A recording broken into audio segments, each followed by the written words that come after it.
welcome to another motovlog on my channel. My name is Marshall3498, and today's motovlog it normally is on my channel. It's going to be motorcycle topic related, and that topic's going to be about, does anybody, is there one bike that will do it all for everybody? Like I myself, I'm interested in getting the ADV scene, so I'm potentially going to have, we'll see if that all works out, which it should, two bikes. So I'll have my sport touring Yamaha FTR 1300, and then I'll also have a adventure bike. I don't know exactly what that might be just yet, but that way it gives me the best of both. I grew up riding ATVs and riding on, farmland, off-road riding, facility businesses, just in the woods, down at the lake where I spent all my summer time at, and even in the fall and the spring, where you used to go when I was a kid. It was only about an hour and a half away from home. Had a blast there, lots of fun summers and good times there. So by combining the ADV bike, that brings back something I used to do, and even though it's going to be a learning curve on riding a bike itself on that, not going to do anything too crazy just yet. We got to crawl before you walk, so start out on some fire roads that are literally only about 35, maybe 45 minutes from me, not too far, and then go play around on the gravel for say 10-15 minutes, just cruising, 25-30 mile an hour, just taking it easy and getting to know what it's like to ride on gravel. Thanks, car, for not being on your side, much appreciated. Probably on their phone, but we'll see what all that entails. I don't know,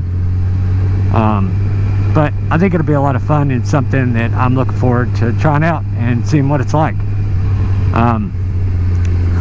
Also, what are y'all's picks for y'all's 2 or 3 bikes? Do you like more of a flat touring bike, and then maybe around the town, like cafe racer or standard, whatever you want to call it, and maybe an ADV bike or maybe a dual sport instead? Is there that one bike for everybody that is perfect? For those of you who can afford at least 2 bikes, maybe you like having 2, maybe you can deal with just one. Maybe you're more of an ADV rider and that's the kind of style you like doing. I'm curious what everybody has to say, what their thoughts and opinions are about that, because the ADV market as a whole is huge. It's growing leaps and bounds. Probably one of the most popular segments in motorcycling as of today anyway, and has been growing for the past several years. And it opens lots of new doors. You can start ADV camping, where you can load the bikes up, and while you're already outside riding motorcycles, if you can afford to invest a little bit of camping gear, if you're a camping person, you can combine camping and motorcycling all in the same thing. Ride off-road, go see lots of cool stuff. Around me, the Mid-Atlantic BDR, it actually starts only about an hour and 15 minutes away from me, so I'm not that far from that kind of stuff, which would be awesome to do. You don't necessarily have to do the whole thing the first time you go ride off-road and jump in both feet first. You can start out slow, like maybe plan on doing, and do one section of it and then ride back to another section. Not everybody can get a whole lot of time off work, and not everybody has that much free time and that much budget just to go crazy. But I feel like if you budgeted for it, for that big trip for all year, and put back money for it, it's doable for some. And I think stuff like that is really fun. Even just a long day trip, like I took that time on my FC6 and went like 150 miles in one day, and all back roads on just a little standard, not expensive bike, a bike that was more than 10 years old at that time, but still an awesome motorcycle. I'll do to miss that one, and probably always will, but I digress. So what's everybody thinking? Are they thinking that maybe they're more of a city rider and they live more in the city, so maybe they're going to get a completely electric bikes? Those are getting kind of popular and kind of advancing, just to commute on and then save a nice bike for turn, or what? There's so many options right now, and motorcycling is a great time to be a motorcycle rider, and there's leaps and bounds of so much different stuff to do and go see. The possibilities are endless.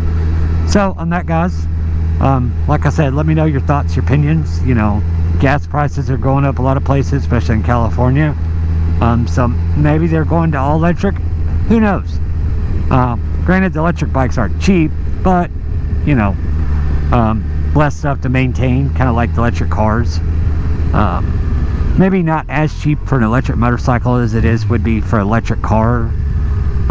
You know, going from a regular car to a electric, you know, making the switch. But I'm sure there is less maintenance. You know, there's no valve checks, there's no oil changes, there's no air filter, spark plugs, so on and so on.